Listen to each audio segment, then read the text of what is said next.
इस टाइम पे बहुत ज़्यादा जो भी पहाड़ी क्षेत्रों से पानी आता है बिल्कुल बहुत सारी नदियों में मिक्स होने के बाद बड़ा सा रौद्र रूप धारण कर लेता है।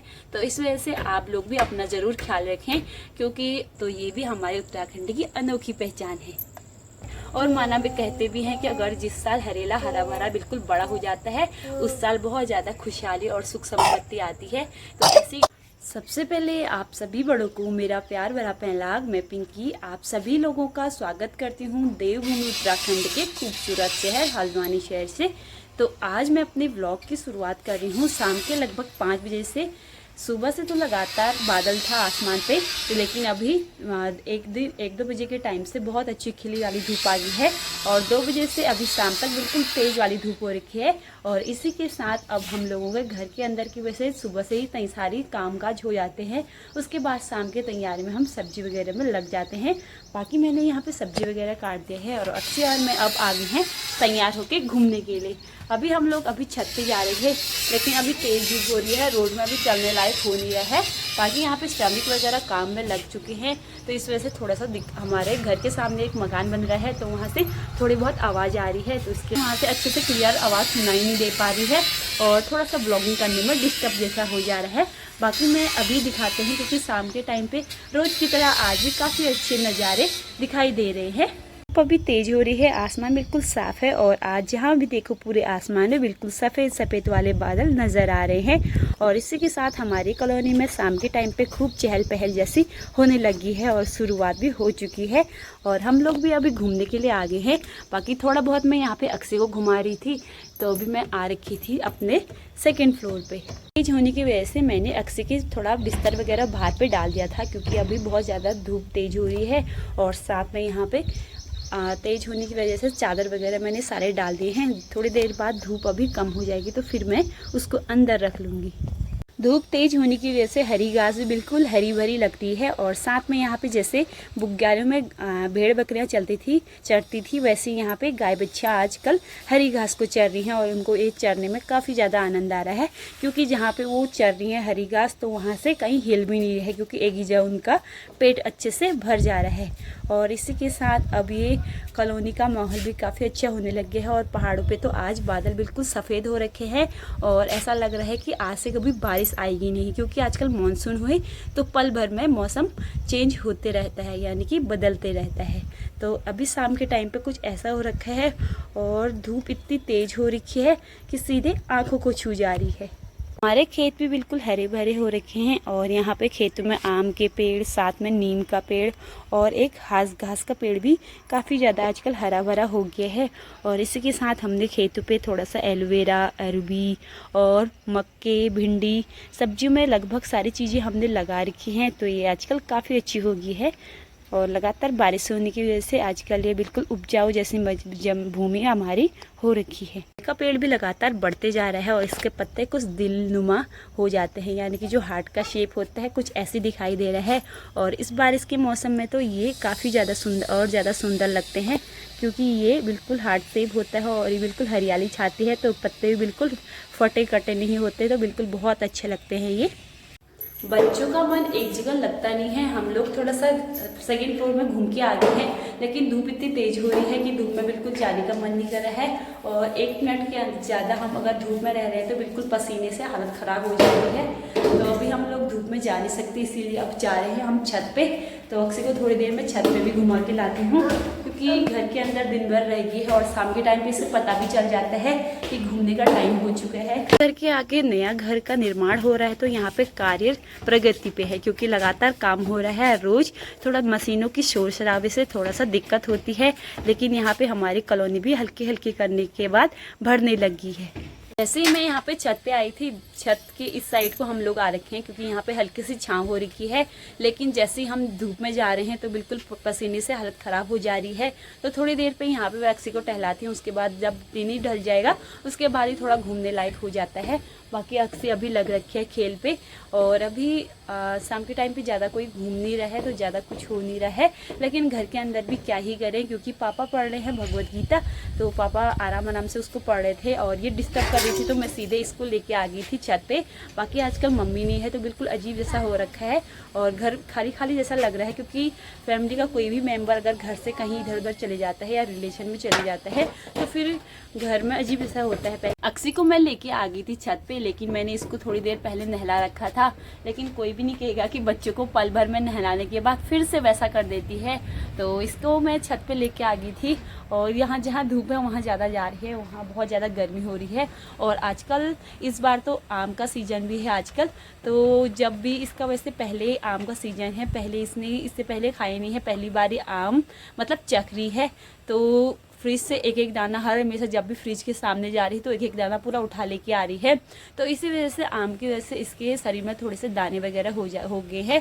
और गर्मी इतने होती है, इस बार तो बहुत कम हुई है गर्मी, लेकिन फिर भी गर्मी हुई तो इसमें थोड़े बहुत घमौड़ियाँ भी हो गई है और साथ साथ में इसके आम खाने की वजह से इसके शरीर में दाने भी हो गए हैं। तो इस वजह से अब मैं छत पर लेके आ गई थी, लेकिन जब धूप पे जा रही है तो बिल्कुल वो दाने बिल्कुल लाल हो जा रहे हैं।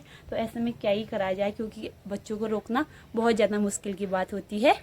घर के सामने जो नया मकान बन रहा है वहाँ पे श्रमिक इतनी कड़ी धूप में भी काम कर रहे हैं, क्योंकि यहाँ पे जो श्रमिक लोग होते हैं बहुत ज़्यादा मेहनत करते हैं।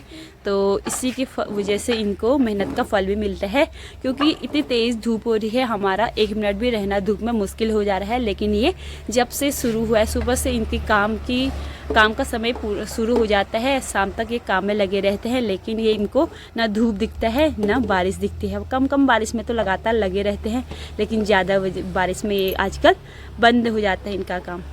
दोस्तों, जैसा कि आप सभी को पता है कि मानसून आ गए हैं और पहाड़ों में लगातार बहुत अधिक बारिश हो रही है और उत्तर भारत में तो बहुत ज़्यादा बारिश का कहर देखने को मिल रहा है।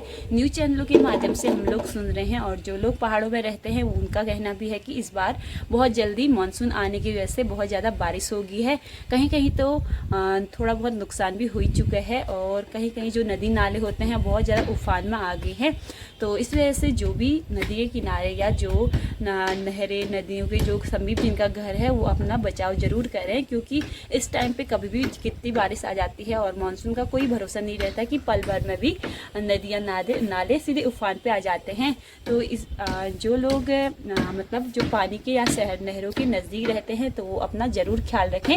मानसून ज़्यादा आने की वजह से आजकल बारिश लगातार हो रही है और पहाड़ों में तो बिल्कुल झमाझम ऐसी बारिश हो रही है कि सुबह तक बिल्कुल थमने का नाम नहीं ले रही है। तो इसी वजह से नदियों ने अपना रौद्र रूप ले रखा है और बिल्कुल भयानक वाली लग रही है, क्योंकि इस टाइम पे नदी नाले बिल्कुल मटमीली और बिल्कुल धुंधली वाली दिखाई देती हैं, क्योंकि इस टाइम पे बहुत ज़्यादा जो भी पहाड़ी क्षेत्रों से पानी आता है बिल्कुल बहुत सारी नदियों में मिक्स होने के बाद बड़ा सा रौद्र रूप धारण कर लेता है। तो इस वजह से आप लोग भी अपना ज़रूर ख्याल रखें, क्योंकि मौत को गले लगाना किसी से कम भी नहीं है। क्योंकि इस टाइम पे कभी भी अगर हम थोड़ा सा भी सावधानी न बरते तो कभी भी हमारे लिए बहुत ज़्यादा नुकसान पहुंचा सकती है। तो पहले तो लोग बारिश के लिए तरसते थे, लेकिन मानसून जल्दी आने की वजह से पहाड़ी क्षेत्रों में बहुत ज़्यादा देखने को मिल रहा है। तो इसी वजह से कभी कभी डर भी लगता है। और इस टाइम पे जो पहाड़ों से आजकल लैंडस्लाइड भी बहुत ज़्यादा देखने को मिल रहा है, क्योंकि पहाड़ में आजकल खनन ज़्यादा होने लगे है और साथ साथ में जैसे रोडों का विकास होता है तो वैसे ही थोड़े बहुत पहाड़ खिसक ही जाते हैं। तो इस वजह से मानसून के टाइम पे यानी कि जो बारिश होती है इससे हल्का हल्का अंदर करके ज़मीन के अंदर पानी रिसता है और भूस्खलन जैसी समस्याएं पैदा हो जाती हैं, क्योंकि पेड़ पौधे अब बहुत कम हो गए हैं पहले की अपेक्षा। पहले तो एक एक पेड़ हर इंसान लगाता था, लेकिन इसमें अब भागीदारी बहुत कम लोग करने लगे हैं। फिर भी सरकार की तरफ से कई सारी योजनाएं आती हैं, बहुत सारी योजनाएं अभी भी निभाते हैं, लेकिन जितना पहले ध्यान दिया जाता था, पहले जो पेड़ कटाई का जो पेड़ काटते थे वो बहुत कम था, लेकिन आजकल नए नए भवनों का निर्माण हो रहा है। तो जायज़ सी बात है कि जो हमारे फर्नीचर वगैरह के लिए जो सामान होते हैं वो पेड़ों से ही हमें प्राप्त होते हैं, लेकिन पेड़ बिना कुछ नुकसान किए हम लोगों को कितना चीज़ देते हैं, लेकिन हम इंसान कुछ भी समझ नहीं पाते हैं। तो इसी के कारण आजकल भूस्खलन की समस्याएं बहुत ज़्यादा आ रही है और बिल्कुल पहाड़ खिसकते जा रहे हैं। तो इसी की वजह से आजकल जो ट्रैवल वगैरह करते हैं लोग, तो उसमें बहुत ज़्यादा कठिनाई होती है। जगह जगह सड़क दुर्घटनाएं, सड़क टूट रखे हैं, और जो भी लैंडस्लाइड की वजह से जो मलबा होता है बिल्कुल रोडों पे आ चुका है। तो बहुत ज़्यादा डर लग रही है। तो आप अपना प्लीज़ ख्याल रखें और पहाड़ों में ट्रैवल करने से बचें, और साथ साथ में जो नदी नाले होते हैं उनसे बहुत दूरी बनाए रखें, क्योंकि अक्सी का भी थोड़ा टाइम हो गया है यहाँ पे, और अब हल्के हल्के से यहाँ पे बच्चे भी आज पे रोडों पे आने लगे हैं, और साथ में कोई कोई वॉक के लिए भी आगे है। लेकिन धूप सुबह जब से आ रखी है बिल्कुल तेज वैसी है, बिल्कुल कम नहीं हो रही है, क्योंकि आसमान बिल्कुल साफ हो रखा है और साथ में जो बादल थे सफ़ेद हो रखे हैं। तो इस वजह से आज धूप बिल्कुल तेज हो रखी है। जो भी हमारे कपड़े वगैरह थे आज अच्छे से सूख चुके हैं। 2-3 दिनों के मुकाबले आज का मौसम काफ़ी अच्छा है। लगातार बारिश भी बहुत अच्छा नहीं रहता है, क्योंकि खतरा तो होता है, लेकिन घर के अंदर ही अंदर हम लोग बोर भी हो जाते हैं, और एक साथ एक चीज़ भी बहुत अच्छी नहीं लगती है, कोई भी चीज़ हो ज़िंदगी में। तो इसी वजह से आज धूप आ गई है, तो आज काफ़ी अच्छा लग रहा है। सब लोग अपने अपने काम पे लग चुके हैं। तो इसी को ध्यान में रखते हुए अब हम लोग भी जाते हैं। थोड़ा बहुत मैं अक्सी को घुमाती हूँ, उसके बाद दादाजी उसको साइकिल पे ले जाएंगे, तो फिर मैं घर के अंदर का काम करूँगी। बाकी अक्सी की दादी नहीं है, तो बिल्कुल घर अजीब सा लग रहा है। तो अगर दादी जल्दी आ जाएगी तो फिर अक्सी को कभी दादी देखती है और कभी पापा देखते हैं। तो मेरा काम और समय कभी व्लॉगिंग में चले जाता है, और थोड़ा बहुत घर के अंदर जो कामकाज होते हैं उसमें चले जाता है। तो दिन कब चले जाता है पता नहीं चलता इन शहरों में। आप लोगों को जो टाइम के अपडेट होते हैं, अब तो त्योहार भी आने वाले हैं, हरेला त्योहार। तो हम लोग त्योहार अपने घर पर हरेला भी बोते हैं। तो हरेले का त्योहार भी बहुत अच्छे से धूमधाम से मनाते हैं, और हर सालों की भांति इस बार भी हम अच्छे से निभाएंगे। बाकी मम्मी आ जाएगी तो ठीक है, लेकिन मम्मी आ जाएगी तो मम्मी बोलती है, लेकिन मम्मी नहीं आएगी तो फिर मैं हरेले को इस बार बोऊंगी। तो देखते हैं मेरा हरेला बोया कैसा रहता है। और माना भी कहते भी हैं कि अगर जिस साल हरेला हरा भरा बिल्कुल बड़ा हो जाता है, उस साल बहुत ज़्यादा खुशहाली और सुख समृद्धि आती है। तो ऐसी इसी शुभकामनाएं के साथ एडवांस में आप सभी को हरेले की ढेर सारी शुभकामनाएं। तो आने वाले साल आपके लिए कुशल मंगल रहे। तो अभी मैं फ़िलहाल के लिए अब जाती हूँ, क्योंकि त्यौहार आते हैं तो मन में एक उमंग जैसी आ जाती है, और ऐसा लगता है कि जब ये त्यौहार अगर नहीं होती तो फिर बीच बीच में टाइम, मतलब जैसे हमारा कुछ समय बीतता है तो विभिन्न त्यौहार या उत्सव आते रहते हैं। इसी के साथ अब हरेले के बाद त्यौहार आना स्टार्ट हो जाते हैं। उसके बाद रक्षाबंधन, फिर श्रावण का महीना, और ऐसे करके हमारे कुछ ऐसे महीने होते हैं जो बहुत अच्छे लगते हैं। जो जन्माष्टमी, बहुत सारे लोग इसमें अपने बच्चों को राधा रानी, कृष्ण भगवान ऐसे बनाते रहते हैं। तो बीच बीच में जो उत्सव हरेले मतलब उत्सव या त्योहार होते हैं वो इंसानों को अपनों से जुड़ाते हैं, तो बहुत अच्छा लगता है। और उत्तराखंड में तो इसकी विशिष्ट पहचान है। जो भी त्योहार होते हैं वो आपस में आजकल आपस में मिलजुल कर मनाते हैं। तो ये भी हमारे उत्तराखंड की अनोखी पहचान है। अक्सी जब छत पे आते हैं तो यहाँ पे पिनों की खेल लगी रहती है। तो कभी इसको उठाना, कभी रखना, तो दिन भर कुछ ऐसे ही रहता है इसका। जब भी छत पे आती है तो कभी इधर उधर घूमती है और कभी इन पिनों के साथ लगी रहती है। तो बच्चों का कुछ ऐसे होता है, वो अपना खुरापाती दिमाग कहीं ना कहीं दौड़ाते रहते हैं। तो अब अक्सी को इसको रखना है, उसके बाद हम लोग जाएंगे नीचे ना। हाँ, सब रख रहे हो? हाँ, दादी कहाँ गई? अच्छा, आपको नहीं लेगी? नहीं लेगी? जो हमारी बहू को नहीं लेगी, मम्मा ले जाएगी अब। हाँ, मम्मा घूमी घूमी जाएगी, आपको भी ले जाएगी ना? हाँ, चलो फिर आप जल्दी से पिन रखो अब, फिर हम जाते हैं नीचे, क्योंकि दादाजी के लिए चाय बनानी है हमने। रखो।